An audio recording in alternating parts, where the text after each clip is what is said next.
On December 15, 1890, the Harvard Law Review published an article with an unusual argument.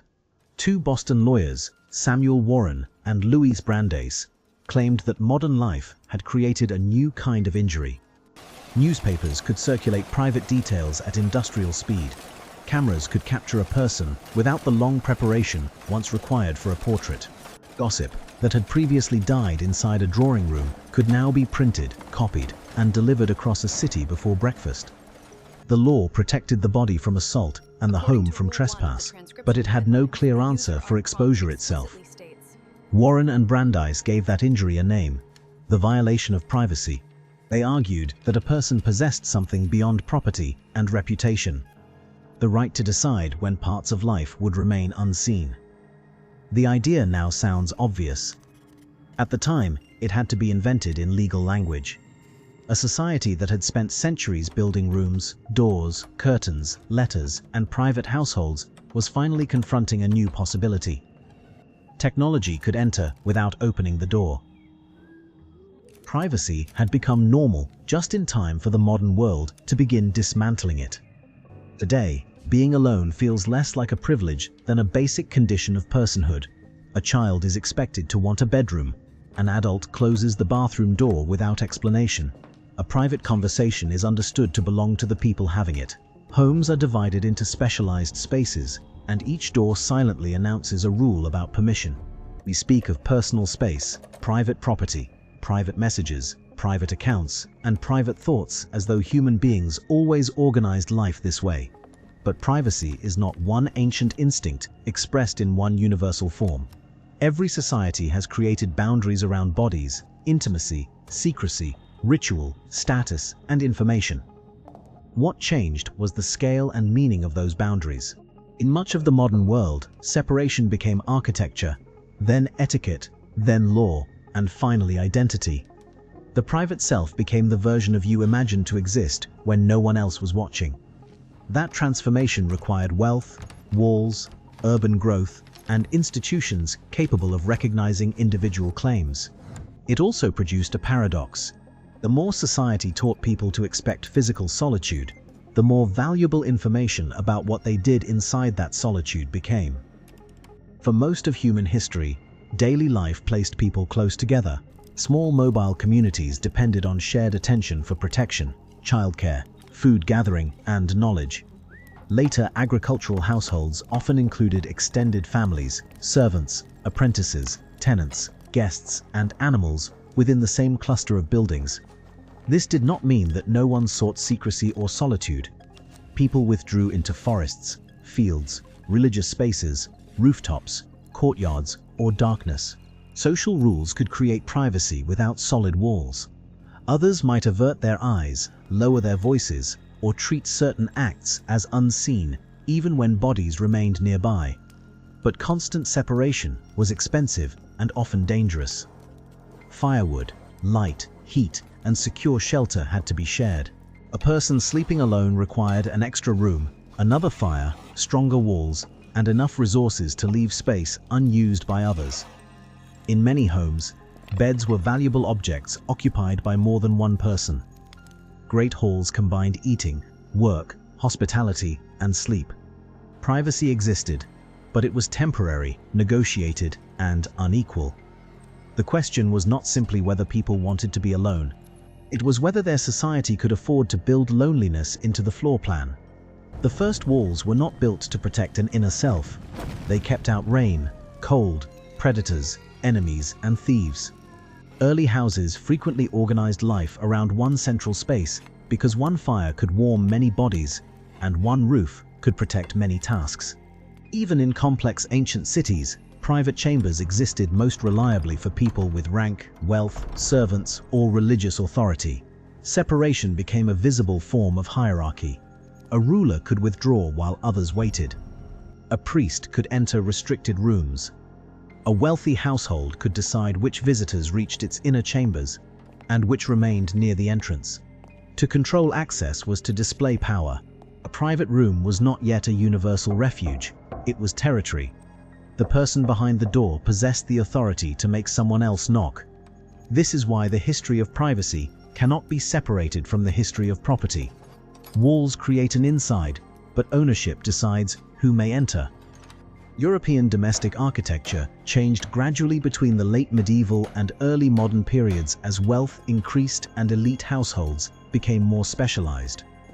Older plans often required movement directly through one room to reach the next, a servant carrying water, a guest seeking the stairs, or a family member going to bed might pass through spaces occupied by other people.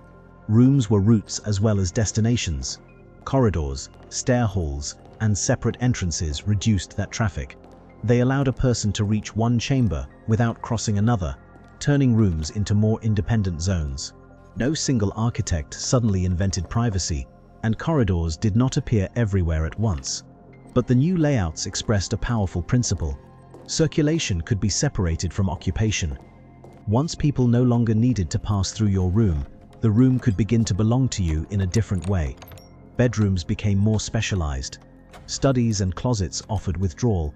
Locks, bells, and servants' passages regulated contact. Architecture did more than reflect a new private self. It trained people to experience interruption as intrusion. A closed door teaches a subtle lesson. It suggests that the individual behind it continues to exist apart from the group. There can be a public face used at the table and another self that writes, prays, reads, argues, changes clothes, grieves, or thinks in private. Diaries expanded this inner territory by giving thoughts a place to exist without immediate witnesses.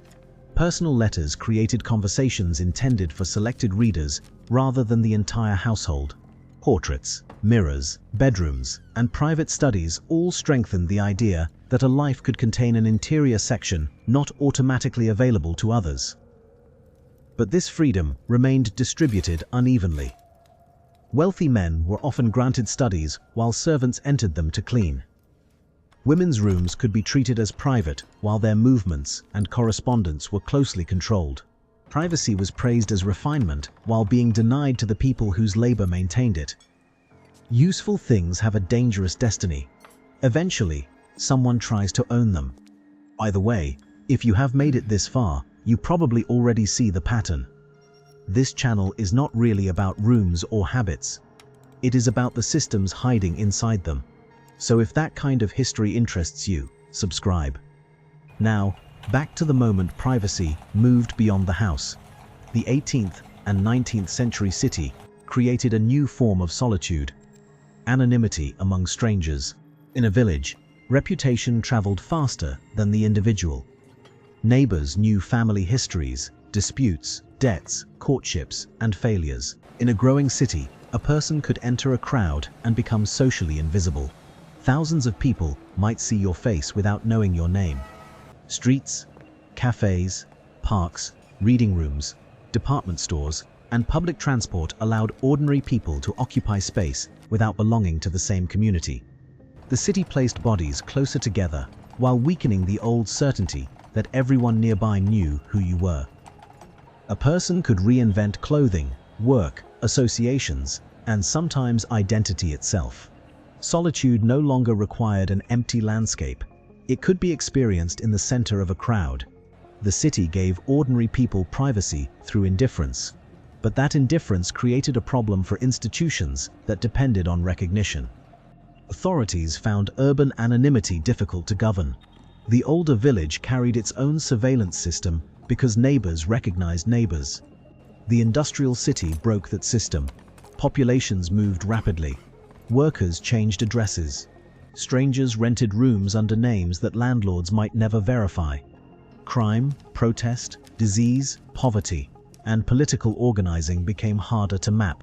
Governments answered by making urban life administratively visible. Streets received standardized names and numbers. Censuses counted households. Police forces developed records and identification methods. Passports, residence papers, employment books, prison files, and civil registries connected people to official descriptions. By the late 19th century, police departments were experimenting with standardized photographs, bodily measurements, and eventually fingerprints. The goal was to create an identity that could survive disguise, relocation, and the failure of human memory. A face might disappear into a crowd, but a file could follow it. Public health officials mapped outbreaks to buildings and neighborhoods. The city offered freedom from people who knew you personally, while the state constructed systems designed to know you impersonally. You could disappear from your neighbors and reappear as an entry in a ledger. Industrialization pushed both sides of the transformation further. Crowded tenements could place entire families in one room, making the promise of domestic privacy painfully visible through its absence. Over time, rising incomes, housing regulation, mass construction, and smaller household sizes allowed more people to occupy homes divided into specialized rooms. Bedrooms became protected zones, bathrooms moved indoors and acquired locks. Children were increasingly imagined as needing personal space. Privacy was democratized, but never evenly.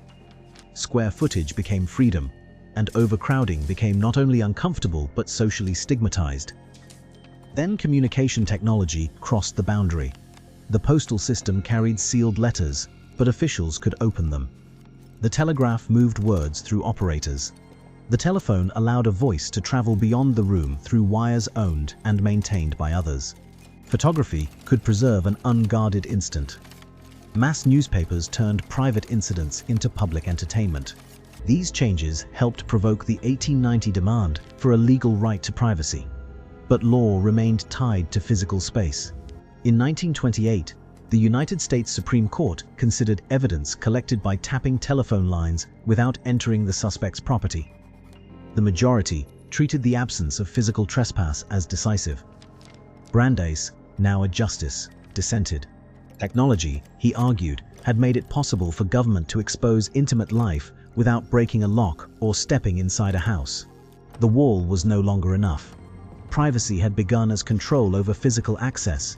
It now had to mean control over information. This was a fundamental reversal. For centuries, privacy had been protected by making entry difficult. Modern technology made entry unnecessary. That distinction defines the system now. You can sit alone in a locked room while a phone records location, movement, searches, purchases, contacts, and patterns of attention. A message may feel private because no other body is present when it is written, yet it passes through servers, platforms, and automated systems. A television listens for commands. A fitness device measures sleep and pulse. A navigation service learns where home and work are. Websites observe hesitation, clicks, and return visits. Much of this collection is accepted through permissions few people read, and infrastructures few people can realistically avoid. The result is not the return of the old village, where familiar eyes watched behavior and memory eventually faded. It is observation without relationship and memory without forgetting. The systems do not need to understand you as a person. They need only to classify what you are likely to do next. The most revealing information is often not the secret someone deliberately types. It is the pattern assembled from ordinary actions. The hour a device becomes active, the route repeated each morning, the pause before a purchase, the account searched during a difficult week, the people contacted after midnight. Each fragment appears harmless. Combined, they can suggest health, income, belief, fear, routine, and vulnerability. Old surveillance required someone to watch. Digital surveillance can collect first and decide what matters later. That changes the economics of observation. It is no longer reserved for suspects, enemies, or famous people. The system can watch everyone cheaply, store the result, and search backward when a reason appears. Modern people may possess more doors, passwords, headphones, private bedrooms, and solitary hours than most of their ancestors could imagine. Yet physical privacy can now conceal informational exposure. The room feels empty, but it is producing data. The wall that took centuries to build still blocks sound, weather, strangers, and sight. It does not block extraction from devices designed to communicate through it. You close the door, you are alone. The data leaves anyway. Privacy was never one fixed natural condition. It was a collection of techniques. Distance, silence, etiquette, walls, curtains, sealed letters, locks, legal rights, encryption, and the social agreement not to look. It allowed people to think without performing, to form relationships beyond public judgment, and to resist authorities that demanded total visibility. But every form of privacy created a new question about who was entitled to it and who was allowed to violate it. The powerful first used private space to separate themselves from others. Later, ordinary people claimed privacy as protection from the powerful. Now the conflict has moved again. The observer is often not standing outside the door. It is embedded in the tool carried through it. Before modern privacy, people were visible to communities that knew them. After it, they became visible to systems that do not. Being alone became normal. Being unobserved did not. The door remains one of the strongest symbols of the modern self because it promises a boundary the digital world can no longer guarantee. Subscribe, like the video, and tell us in the comments which ordinary habit, space, or system you want history to make strange again.